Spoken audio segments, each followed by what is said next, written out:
It's my pleasure to introduce Katie Mears. Good. All right, can everyone hear me like this? Yeah. All right. That way we can not have feedback. Good morning, everybody. Good morning. I have to start with a story. It was a hot July Saturday morning. I'm from Toronto, and I live in this old house. We bought the crappiest house in the nicest neighborhood to be able to afford to live in Toronto. Anyway, it's made of brick, so it really holds heat. My air conditioning was broke. So when I tell you that it was a hot and steamy Saturday morning, everybody in my house did not sleep, and they were very irritated. So we get up, and everyone, and I have 3 children. I have 2 twins, 8-year-old twins, and a 5-year-old. And they are all annoyed. Does anybody have kids in the audience? Uh-huh. So you know how they get when they are sleep deprived and irritated? So that was my morning. But nothing was going to bring me down because I finally get to go out and purchase a second family vehicle, because for 5 years, we had one. And with 3 children and 1 vehicle, that was frustration for 5 solid years. So we're getting ready. I'm going to call my son the Tasmanian Devil for the purpose of this story. So if we can imagine an 8-year-old kid climbing up the side of a door frame and actually doing some chin-ups, that's my son. If I allowed him to swing from my chandeliers in my house and my lights fixtures, they would be swinging. So he was running around. My daughters were complaining, and I'm like, I don't want to hear it. We pile in the car, we reverse out of the driveway, and we head on to the local auto mall. We pull into the dealership, and my kids beeline it for the dealership doors. They throw open the doors, and what do? What do kids do when they go into dealerships? They run to the first car that they can play in. And as mom, all I hear is the car door slamming. And every time I hear a car door slam, I'm like, oh my God, I hope my kids' fingers are not in between those pieces of metal. So naturally, I follow after my children to make sure that their precious little fingers are safe. My husband, on the other hand, is walked in behind me, and he's been greeted. 10 minutes go by. I'm still watching my kids go from car to car. Hey, Mom, outside of the roof, the sunroof there, and then back in and honking the horn. Another 5 minutes goes by. Nobody has come up to me. Not a single person. So 18 minutes into my time at the dealership, finally somebody approaches me. So this young gentleman comes up to me and says, are you looking for a car? And I'm like, well, what do you think I'm doing here? Do you think I enjoy bringing my kids here on a Saturday with my only day off to hear car doors slamming and cringe every time because their fingers? Of course I am here to buy a car. First thing he says to me, will your husband be joining you? Oh, I'm like, and it took a lot. I had to bite my tongue. I turned around and said, actually, he's right over there and he's being serviced, but I'm buying the car. He's like looking at me, looking at my kids. You can obviously tell that he's frustrated because he doesn't want the kids jumping all over the place, and he's completely annoyed. Well, does he need to be over here to start the discussion, he says. So I rallied up my children, and I looked at him. I will be purchasing the car, but I won't be purchasing it here and not from you. So I hightailed it out of that dealership, and I told my husband to come along. I went to 3 dealerships that day. The experience was the same. I, no matter what, was feeling so excited, even with the frustration of my children that morning and the hot and sticky, humid house that I had to get up in to purchase a car. And I left feeling deflated. Deflated that I couldn't give somebody my money, that I couldn't purchase the vehicle. That night when the kids went to sleep, my air conditioning was fixed, so the house was cool and I was a little cooler. I started doing some research. See, as a brand experience expert, I could not understand how, and we've heard this being said multiple times yesterday, the second largest purchase in a person's life warrants an experience like that. But what made me feel even more infuriated was the lack of gender equality in an industry. I mean, we are in the year 2018. And why is it that I am not allowed to purchase a car and I need my husband's permission? So I kept digging and digging. And that's actually what got me into automotive. Because I am here to help everyone know how to treat the decision maker. Because the female consumer influences over 90% of all household purchases. She makes purchase decisions for 3 to 4 generations within her home. She is the chief purchasing officer, and she is the world's most influential consumer. Hands down, there's no argument to it. Yet we do nothing to tailor the experience to her. In travel, she makes 70% of the decisions. In food, single-handedly prepares 84% of the meals and purchases all the food for those meals. Hands down, in healthcare, makes all the decisions and makes 93% of all over-the-counter pharmacy purchases. And even as we start to move in to more typically male-dominated industries, she is rising, and her influence is rising. In technology, believe it or not, she influences 61% of the decisions to purchase a piece of technology in the home. I always tell my husband when we want ready to buy a new TV or speakers, I'm like, yeah, honey, just go buy what you want. He's learned to now actually take my opinion because he comes home with the TV. I'm like, not the right size. Doesn't fit with the room. Let's go back. I wanted the newer 4K version. What happens? He turns on around, takes it back, and ends up bringing the TV that I want. She influences a ton of decisions. Even in sports, she accounts for almost half of the fans. And who do you think's purchasing all of the sports memorabilia? The female. Finance, 93%. She is opening more businesses, contributing to the world $1.4 trillion through female-run businesses. And in automotive, a typically male-dominated industry, she is purchasing more cars than men are. Yet we're stuck in the dinosaur age and we don't know how to treat her. And when she's not purchasing a car, she's got 85% influence when her husband is. But here's the kicker. 85% of the world's executives are still men. And in the automotive industry, that number is even higher. Only 3% of creative directors are female. 3%. So what's happening here? The car shopping experience is being designed by men, delivered by men for men. But the woman is the one making and influencing the purchases. That's a huge disconnect. I think we generously account for maybe 17% of overall employees in the dealership. Yet 85% of them, then the influence of the decision is the female. So what are we going to do about that? And that's what I'm here to talk to you about today. It is no wonder that 91% of women feel misunderstood by advertisers. So when we go out to put a new car out to the market, or we're trying to get a promotion out there, pink, unfortunately, gentlemen, is not a solution. That does not make it more female friendly.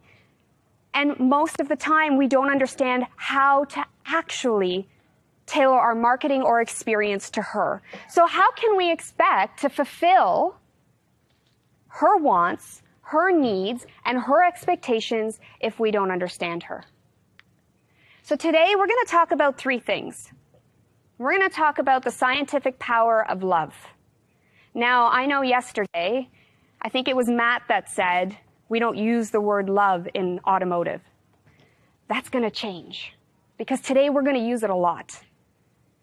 We're also going to talk about 2 major physiological differences between men and women. And those two major physiological differences are going to make a world of a difference to the experience you provide the decision maker. And I'm very short period of time with you. I'm going to give you 5 tips that you can actually take away with you to your dealership to help change that experience. So let's get going. I want you to remember and think back to the first time you fell in love. Do you remember the first time you fell in love?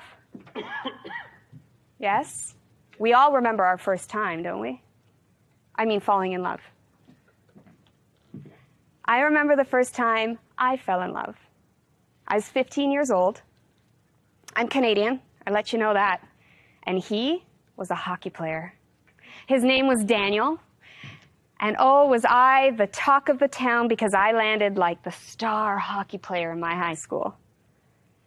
The journey of falling in love with him was unbelievable. Butterflies in your stomach, sweaty palms, hair standing on end, anxiousness, a little nervousness. Those are all the different emotions that happen when you're falling. And then came the day that he said those 3 little words. We were in the basement of my mom's house, and we're sitting on the couch and our knees were just touching. I was 15, so it was very PG. And he was looking lovingly into my eyes, and he said, "Katie, I love you." And it was like fireworks went off. But what I soon realized after falling out of love with him, because he ended up cheating on me with some sort of puck bunny in Quebec somewhere down the road, what I realized, it was the falling and it was the journey that really stuck with me. It was all that excitement and anticipation and those butterflies in your stomach that made the memory of that journey be fantastic. All of the emotions and the hormones that you feel when you're falling in love are the same emotions and hormones that a female consumer has when she's journeying through your dealership. It is not the purchase. The purchase is the what. It is the journey along the way and the experience. It is the release of dopamine, those little hits of dopamine that make her excited to come back, that give her the butterflies. It is the serotonin that gives her those happy boosts that lead to trust, and it's the oxytocin.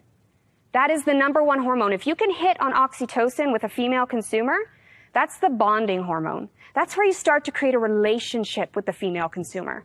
And when you create a relationship, you move into trust. And when you have trust, you move into a purchase, which then leads to loyalty. Carl Sewell says the customer's value, the lifetime value of a customer is $517,000. Every time you let a female walk out of your dealership, not only do you have $500,000 walking with her, but all her referrals and all her friends and family members, they're going out that door too. I need you to remember that it is the same feelings, the same reactions as shopping as it is falling in love. And we all nodded our head when we said we remember the first time we fell in love, right? Man or woman? So you know the feelings. You know those little bits of excitement and that anticipation. So I know that you know how to deliver on an experience because you have felt these feelings. But here's the secret. The secret to the female consumer. It's about the chase. It's about the journey. It is less about the actual purchase. Everyone who comes into your dealership already knows what car they want to buy. They know the trim level. They know the features. They know the benefits. The only thing that they're coming in to do is to have an experience, or else they wouldn't be walking through your door. So give them a journey that lasts. Research shows that we experience about 20,000 moments in a day, and our day is dictated based off of our good experiences, our bad experiences, and our neutral experiences. Our neutral ones get thrown out, and our day is good or bad based off the number of good and bad experiences we have. Unfortunately, for the automotive industry, we heard this yesterday as well, the stigma is not great. So these women who are walking into your dealership actually expect to have a pretty poor experience, which I think is kind of brilliant. Because what cool position you're in. You don't have to change too much to knock the socks off of your female consumer because she's already coming in with a poor thought in mind. And if you take the knowledge that you're learning today and apply it to that journey and give her the chase, the purchase will come much easier. So I said I would talk about the power of love, the scientific power of love, and then the physiological differences between men and women. And there's two of them that I really want you to take home. First, a woman's limbic brain is 2 times the size of a man's. Does anybody know what limbic brain is? It is the part of your brain that controls emotion and memory.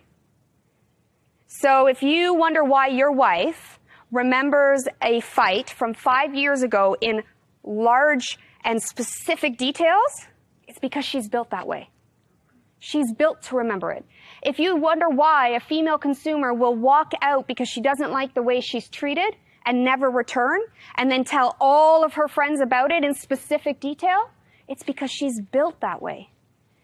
And why a woman needs to fall in love with you and your brand is because emotions are important to her. You have to speak to her limbic brain. That is what will drive her decisions.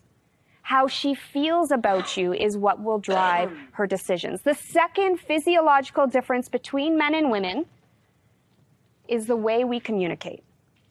Men communicate with one side of their brain. Women use both. So when we need to talk in a lot of detail, constantly asking questions and needing to have clarifications, it's because we're built that way. Now, it's only natural that a man's like, oh, well, I don't know, it's this. Where she's like, but this is how I feel, and I need this, and this is what you said, and your tone is this, and we're speaking 2 different languages because we're physiologically built that way. But now knowing that we are built this way, take a moment and pause. When you're communicating with the female consumer, actively listen to her. Let her go through her talk because that's the way she needs, that's the way she's built, and that's the way she needs to communicate. She needs to have that conversation. Put the one-sided communication out the door and focus on communicating in a 2-way street. That'll go far. Those are the 2 physiological differences you need to know. Women want a relationship with your sales associate. That is because their limbic brain is 2 times the size and they communicate with both sides of their brain. They want to create that relationship, whereas a man, they'd rather come in and come out, get it done, and have the transaction being over with. It is no wonder that our CSI journey has been created the way it's been created. It's very transactional. There's no room for interaction. There's no room for relationship. But your female consumer wants a relationship. And I hate to break it to you, but that is the only thing you need to do.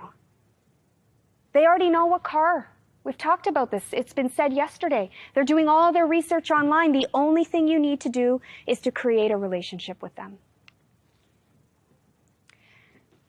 What we have is a transactional experience as it stands today. I was at Digital Dealer 24 and I watched a panel, The Future of Automotive. Brilliant gentlemen, not a single female up on stage, but brilliant gentlemen. And they talked about moving out of the dinosaur age. And this transactional experience is the dinosaur age. We're all human. We all have emotions. Why is it so hard to create that relationship? We need to move from transaction into interaction in order to actually speak and live up to the expectations of our female consumers. So I went and I decided to do a little bit of an independent study to really bring forward how to tailor the brand experience. So 1, I surveyed women who purchased a car 1 to 2 years ago. The results were not so staggering, but the ones I'm going to share with you are pretty awesome because it's really eye-opening. 87% of them shopped with a man. Why is that? they don't feel comfortable coming into your dealerships by themselves. 88% of them said the sales associate addressed the man and not the female, which is my experience. So that wasn't so staggering. But this number is staggering. 100% of the women that said they shopped with a man said the man was greeted first. 100%. If you take nothing away from my first 10 minutes of my talk, and you take nothing away from the last 10 minutes of my talk, take this away. You want to change the experience in your dealership? Just say hello. It's that simple. We talk about the stigma of the automotive industry and how we can only go up. This is the first place to start. Hello is a customer's favorite pickup line. Just say hi. And if you don't want to say hi just to her first, say hi to both of them equally. Make her feel part of the decision. That will set the tone for the entire journey that she's going to have with you. Whether or not she puts walls up or she remains open to allow you to sell her the vehicle and create a relationship. Here's another one. 69% of the respondents said that the sales associate didn't take time to get to know the female consumer. The same 59% said, I don't trust him. Relationships equal trust. You are never going to get to a point where the female or any consumer trusts you. And we know that nobody trusts us in automotive, right? We know that transparency and lack of communication is very prevalent in the industry. But if you just say hello and create a relationship and start to be curious about the person standing in front of you, you're going to warrant the trust. And from trust comes purchases. And from purchases comes loyalty and referrals and so on. Create the relationship. Okay, so I promised you 5 tips. And I'm going to go through these pretty fast because I don't have much time. However, I do want you to feel very open to emailing me, calling me. And if you ever need anything, and you want to unpack any of these tips a little bit more, don't hesitate to reach out. I'm happy to do that. First, understand the decision maker. We talked about at the beginning that 91% of women feel misunderstood by advertisers and marketers. Well, how can we give her an experience if we don't understand her? So one thing about the female you want to really understand is she wants to be known as a woman first and a consumer second. You have to get to know her as a person. And unfortunately, in today's day and age is not something we can go by. Women are getting married in their 40s now. They're having babies into their mid-40s. So no longer can a 25 or 30-year-old be walking in and you'd be like, she's married and she's got kids, and that's the age demographic. You need to look at her life stage because we're moving through our life at different times and different ages. So get to know her. When you're right standing in front of her, try to depict what she's doing at that point in her life. Is she single? What are her needs going to look like as she's single? Is she married? Is she moving into having babies? Does she have that first child? Are her kids going to school and she's running around like a mad woman as a taxi driver? What does her life look like and how can you make her life easier? So to understand the decision maker, you want to take a look at her life stages. The second thing you want to do is journey through her eyes. You want to flip the lens. A really great exercise to do with your team members in the dealership is to actually take all your female employees and take them through a journey through the car shopping experience and get them to point out what they would like to see. Not only are you going to make the experience better for the female consumer, but you're going to start to change the culture in your dealership. And if you implement these suggestions, your female employees will be happier. And if they're happier, we might be able to bring on more female employees, which will help close that gap and make other female customers feel comfortable visiting. If they don't want to work for you, why would they want to shop for you? So use your female employees and use their opinions because they already know what a female wants and needs. Who's familiar with the golden rule? Yeah? Treat others the way you want to be treated? Well, there's a new rule in town, and that is the platinum rule. Other than the fact that platinum is way better than gold, gentlemen, if you're ever wanting to buy a piece of jewelry for your wife or your girlfriend, you want to go platinum. But it is this. Treat others the way they need or want to be treated. See, we are in the customer perception business. Frank talked a lot about this yesterday. Perception is reality. And what we think is a good experience, that 85% of the executives who are designing the experience, is not necessarily the same feeling the female consumer is going to have when she's inside your dealership. So you need to journey through her eyes. Does anybody want to come up here and do a quick little game with me? Anybody brave enough to come up here? Want to come up? Awesome. Bring your phone. Thank you. Come on up. I'm going to give her a round of applause because she has no idea what she's going to do. All right, so I'm going to hold your phone if that's okay. And I would like for you to describe what you see. Just describe the phone. A tool. Okay. What does it look like? Rectangular. Yep. Sleek. Mm-hmm. Any features on the front? There's a couple of cameras. Okay. Yep. Perfect. So I'm going to describe what I see. I see a pop socket that's green and white. I see a couple of cameras, some lenses, a little circle. I see an OtterBox brand, and I see some buttons on the side. Do you see what I see? No, because I only see the front. We're looking at the exact same object at the exact same time, but we see two totally different things. If we were to flip the lens or put ourselves in our customer's shoes, if we were to journey through her eyes, then would you see what I saw? Yes. Awesome. Thank you so much for coming up. Give her a round of applause. That is a great little exercise to do with your team when you get back. Flip the lens. It's really simple because they'll have a very much of an aha moment.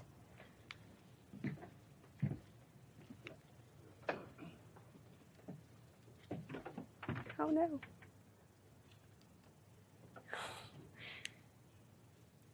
And There we go. I can just feel it, like literally feel it in my head, and it's relentless.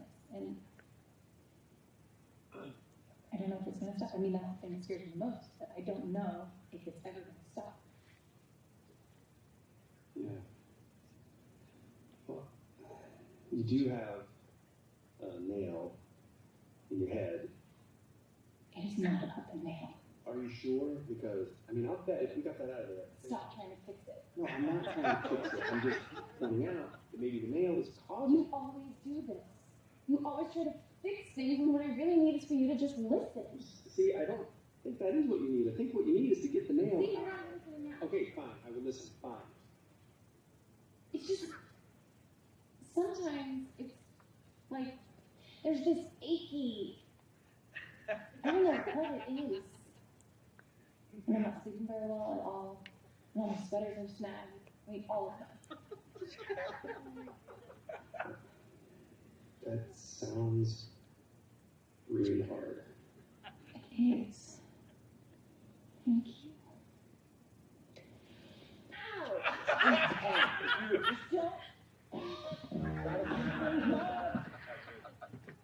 It's not about the nail. We need to journey through her eyes to be able to truly understand what she needs and wants. So third tip here is to create real relationships. And I use the word real with purpose because a woman can and will smell ingenuosity and ingenuinity from a mile away.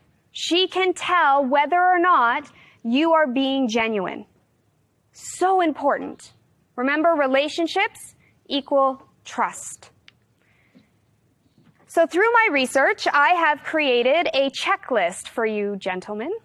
We're really great at checking off the features and benefits that we need to describe when we're delivering a new vehicle. We're really good at making sure that we do everything we need to do from a transactional perspective. So I thought a list might really help to flip the lens and create real relationships. So here we go. 1, you want to show compassion and empathy always.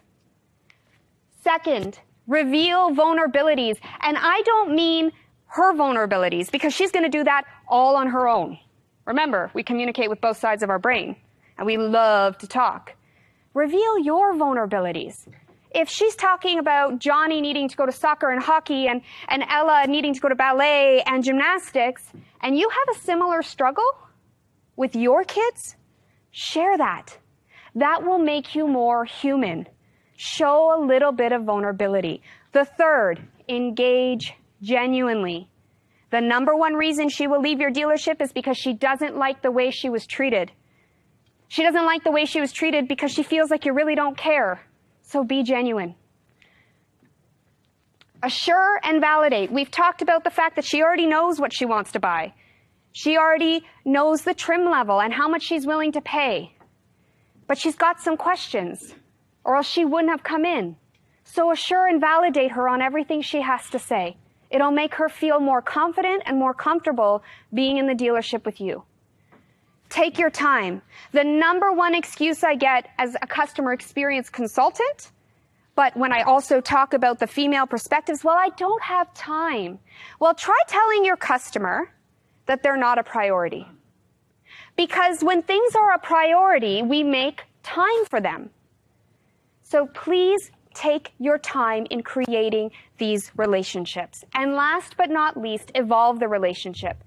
Create those connections outside of her being in your dealership. If she tells you that Johnny had a soccer tournament, follow up a week later and say, hey, how was Johnny's soccer tournament? Create those connections, continuously evolve it. Remember, she's the decision maker for 3 to 4 generations in her home. If she likes you and she's falling in love with you, so will her entire family. And when her kid's ready for their first car, guess where they're coming? Evolve the relationship over time. Follow these steps and you will instantly create connection with your female consumer. The fourth tip I'm going to give you is to train for EQ. So if we've got any managers in here, this is extremely important. EQ doesn't always come naturally. You might be wondering what EQ is, emotional intelligence. It's when you marry IQ and EQ together that you get true customer engagement. So you need to not only train for EQ to be able to give the emotional intelligence to your sales associate, you need to also coach for EQ and constantly flip that lens and put yourself in her shoes so you're always delivering on an experience that lives up to her expectations. Now, the last and final tip I'm going to give you today to tailor your brand experience to the decision maker is consistency. Every customer, every time. That needs to be your mantra. Every customer, every time. Disney is so great because they're consistent. Starbucks is so great because it doesn't matter where I go in the world, they're consistent. I even went out today, this morning at 6 a.m. by myself to find a Starbucks. I don't know that it was the smartest thing to do because I was the only female on the streets, but I knew I was going to get a consistent coffee. Consistency is key. It's what's going to separate your dealership from the dealership down the street. Because what happens when you're not consistent? Disappointment comes over. And disappointment is purely somebody's expectations not being lived up to. So if they expect something great, deliver on something great. But again, I said we're in a really cool spot because customers don't expect much from us. So there's only up to go. And if you're consistently greeting her 100% of the time, and you're consistently creating a connection, and you're consistently taking your team through a journey through her eyes, she will fall in love. Now I need you to remember those feelings, the butterflies in your stomach, the sweaty palms, the nervousness, the anxiousness, the anticipation, because that is what she needs to feel every time she journeys in your dealership. Thank you so much.